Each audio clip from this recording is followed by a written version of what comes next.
এই টার্মিনালের পাশেই বাংলাদেশের নৌবাহিনীর সামরিক ঘাঁটি থাকায় এ ধরনের উদ্যোগ রাষ্ট্রীয় নিরাপত্তার জন্য হুমকি হয়ে দাঁড়াবে। বিদেশি অপারেটর দিয়ে এই টার্মিনাল পরিচালনা করলে চট্টগ্রাম বন্দর থেকে সরকারের রাজস্ব আয় অর্ধেকে নেমে আসবে। এই টার্মিনাল দিয়ে দেশীয় অপারেটররা ধারণ ক্ষমতা থেকে প্রায় 2 লাখ অতিরিক্ত কন্টেইনার হ্যান্ডেলিংয়ের কাজ করতে সক্ষম হয়। তাহলে কার স্বার্থে সরকারের আত্মঘাতী এবং একগুঁয়েমি এই সিদ্ধান্তকে কেন্দ্র করে শ্রমিক অসন্তোষ সৃষ্টি হলে সরকার কি হাসিনার মতো গুলি চালাবে? গত 17ই মে রাজধানীর লেকশোর হোটেলে আয়োজিত দলের প্রতিষ্ঠা বার্ষিকীর অনুষ্ঠানে আমাদের মাননীয় চেয়ারম্যান ববি হাজ্জাজ সভাপতির বক্তব্যে স্পষ্ট করে বাংলাদেশের বাণিজ্যের প্রাণকেন্দ্র চট্টগ্রাম বন্দর ব্যবস্থাপনাকে বিদেশি সংস্থার কাছে তুলে দেবার সরকারি পায়তারার প্রতিবাদ করেছেন। আজকের সংবাদ সম্মেলন থেকে এই বিষয়ে আমাদের বিস্তারিত বিশ্লেষণ তুলে ধরব এবং জাতীয় রাজস্ব বোর্ড বিলুপ্ত করে রাজস্ব নীতি এবং রাজস্ব ব্যবস্থাপনা নামক দুটি বিভাগ সৃষ্টি করা নিয়ে কথা বলবো। আমরা দৃঢ়ভাবে অন্তর্বর্তীকালীন সরকারকে মনে করিয়ে দিতে চাই, হাজারো শহীদের আত্মত্যাগের বিনিময়ে গঠিত আপনাদের সরকারকে আমরা ফ্যাসিবাদী বিরোধী সকল রাজনৈতিক দল অকুণ্ঠ সমর্থন দিয়ে টিকিয়ে রেখেছি। বিদেশি শক্তির তাবেদারি করলে বা কোনো এনজিওর এজেন্ডা বাস্তবায়নের কাজ করলে আপনাদের জন্য রাজপথের তরঙ্গ সুখকর হবে না।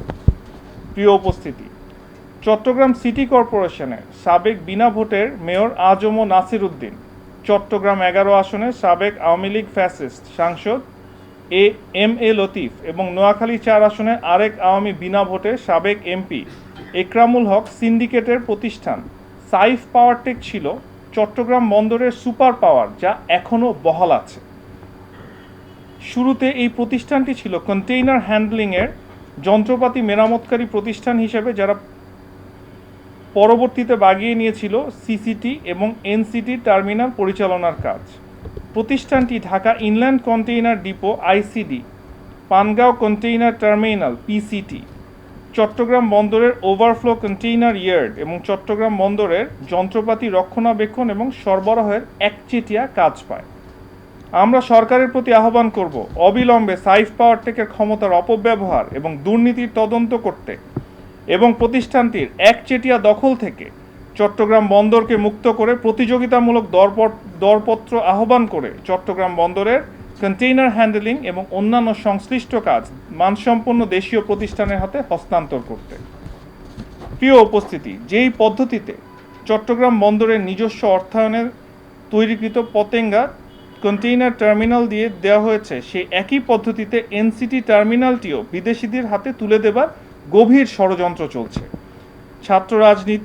ছাত্র জনতার রক্তক্ষয়ী অভ্যুত্থানের মাধ্যমে অর্জিত নতুন বাংলাদেশে আমরা এই ষড়যন্ত্র ইনশাআল্লাহ রুখে দিব।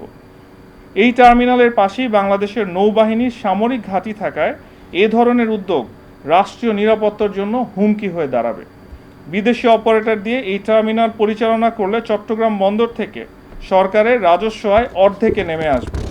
এই টার্মিনাল দিয়ে দেশীয় অপারেটররা ধারণ ক্ষমতা থেকে প্রায় 2 লাখ অতিরিক্ত কন্টেইনার হ্যান্ডেলিংয়ের কাজ করতে সক্ষম হয়।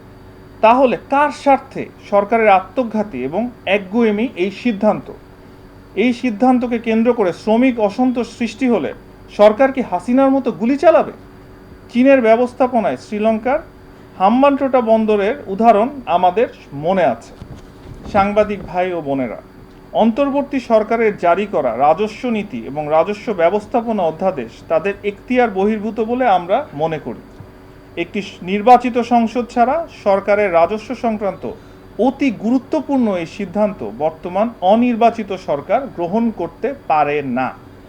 রাষ্ট্রের নাম পরিবর্তন থেকে শুরু করে ধর্মীয় মূল্যবোধ পরিপন্থী উদ্যোগসহ বিতর্ককে উস্কে দেয় এমন সব বেহুদা কাজেই বর্তমান সরকার বেশি সময় ব্যয় করছে বলে আমাদের কাছে প্রতীয়মান হচ্ছে।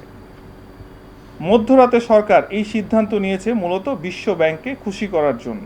এনবিআর সংস্কারে সরকার দেশের যোগ্য ব্যক্তিদের অন্তর্ভুক্ত করে পরামর্শক কমিটি গঠন করলেও তাদের প্রতিবেদন এখন পর্যন্ত প্রকাশ করা হয় নাই। এনবিআর রাজস্ব আহরণ লক্ষ্যমাত্রা অর্জনে ব্যর্থ হলে সরকার যে ব্যাখ্যা দিয়েছে তার দায়ভার পুরোপুরি প্রতিষ্ঠানটির নয়। বিগত দিনগুলোতে সরকারের উচ্চাভিলাষী রাজস্ব লক্ষ্যমাত্রা এনবিআর এর সক্ষমতা এবং লোকবল বৃদ্ধি না করে ট্যাক্স জিডিপি অনুপাত বাড়াতে না পারা, কর ফাঁকি দেবার সংস্কৃতি এবং রাজনৈতিক ছত্রছায়ায় দুর্নীতি ইত্যাদি বিষয় এর সাথে জড়িত। পরিশেষে বলতে চাই, বর্তমান অন্তর্বর্তী সরকার ইচ্ছাকৃতভাবে জাতীয় নির্বাচনের সময়কে প্রলম্বিত করে দেশের মানুষদের মধ্যে উত্তেজনা সৃষ্টি করে এমন সব পদক্ষেপ নিচ্ছে।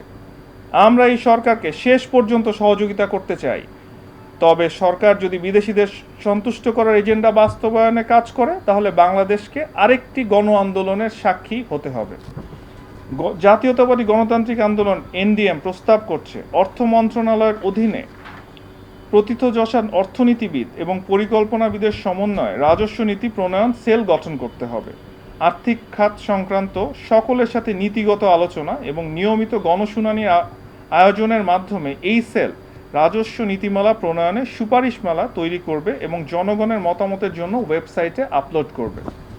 রাজস্ব আদায়ের মূল দায়িত্ব এবং এখতিয়ার এনবিআর এর অধীনেই ন্যস্ত থাকবে এবং সংশ্লিষ্ট কর্মকর্তা কর্মচারীদের সাথে আলোচনা সাপেক্ষে আহরণ সংক্রান্ত কৌশল প্রণয়ন করতে হবে।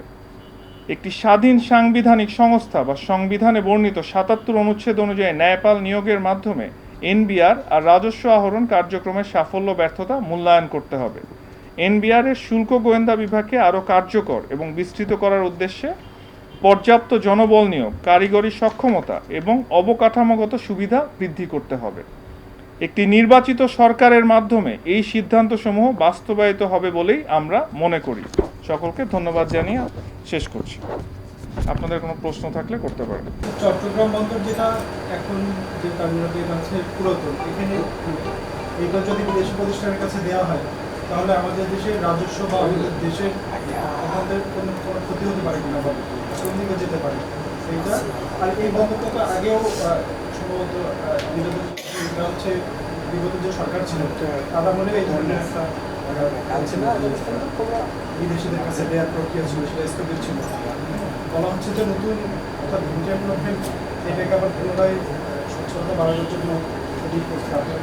আচ্ছা, এখানে প্রথমত আমি বলবো যে ইন্টারিম গভর্নমেন্টের কাজ কি ছিল। ইন্টারিম গভর্নমেন্ট যখন ক্ষমতায় আসে, তাদের দায়িত্ব ছিল একটি সঠিক নির্বাচনের জন্য তাদের যা যা করা দরকার সেই কাজগুলো করার মাধ্যমে তারা এই একটা গণতান্ত্রিক সরকার দেশকে উপহার দিবেন, যেটা গত 15 বছর ধরে আমরা পাইনি। কিন্তু তারা দেখা যাচ্ছে বারবার তাদের মূল লক্ষ্য থেকে সরে গিয়ে এমন এমন কাজ করছেন, রাতের বেলায় যে কোনো ডিসিশন নিয়ে নিচ্ছেন।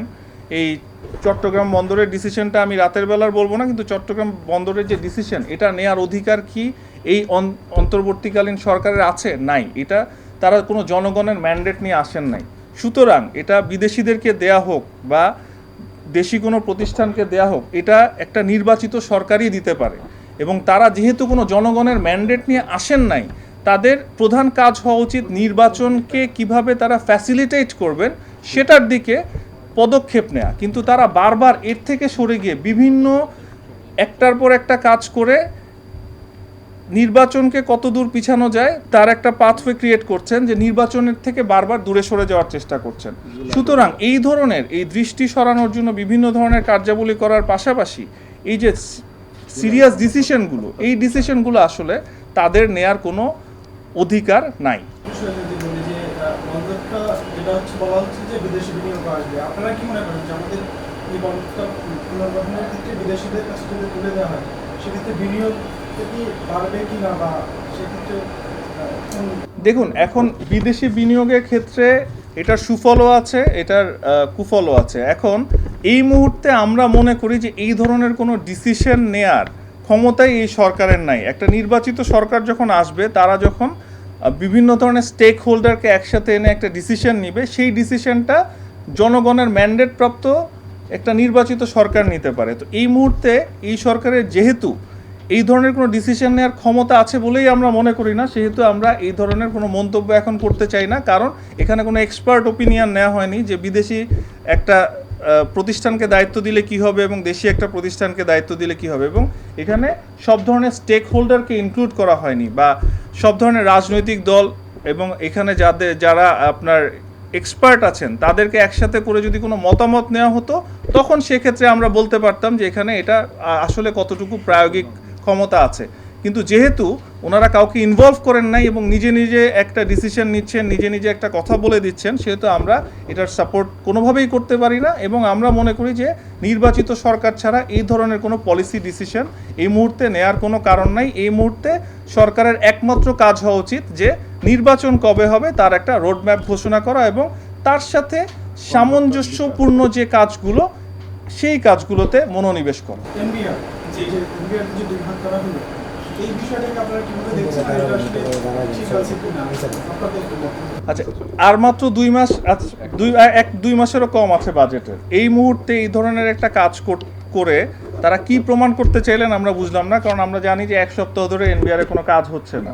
তো এই মুহূর্তে তারা আইএমএফকে খুশি করতে যেটা বলা হচ্ছে যে তারা এই ধরনের একটা ডিসিশন নিলেন, কোনো ধরনের স্টেক হোল্ডারের সাথে তারা কোনো ধরনের কোনো যোগাযোগ না করে, তারা কোনো এক্সপার্ট ওপিনিয়ন না নিয়ে একটা অন্তর্বর্তীকালীন সরকার যাদের জনগণের কোনো ম্যান্ডেট নাই, যাদের প্রথম কাজ ছিল নির্বাচনকে ফ্যাসিলিটেট করা এবং তার সাথে এই খুনি ফ্যাসিস্ট শেখ হাসিনার সরকারের যে অপকর্মগুলো ছিল, গণহত্যার বিচার, সেটার প্রসেসটা প্রপারলি শুরু করা। এই দুইটা কাজই ছিল তাদের মেইন কাজ এবং তার বাইরে গিয়ে তারা এমন এমন কাজ করছেন যেটা করে দেশের কি লাভ হচ্ছে আমরা বুঝতে পারছি না। কারণ 1 থেকে 1.5 মাস পর বাজেট দিতে হবে। এখন যদি এনবিআর ওয়ার্ক না করে, তারা এটাকে 2 ভাগে বিভক্ত করে দেয়, এটা এনবিআরের মতো একটা প্রতিষ্ঠান যেখানে হঠাৎ করে এত বড় একটা চেঞ্জ নেওয়ার মতো তাদের ক্যাপাসিটি নাই। এবং একদম প্রথম কথা হচ্ছে যে বর্তমান এই অন্তর্বর্তীকালীন সরকারের কোনো পলিসি ডিসিশন নেয়ারই অধিকার নাই। সেক্ষেত্রে তারা বারবার এক একটা কাজ করে নির্বাচন থেকে জনগণকে দূরে সরানোর চেষ্টা, জনগণের দৃষ্টিকে দূরে সরানোর চেষ্টা করছেন।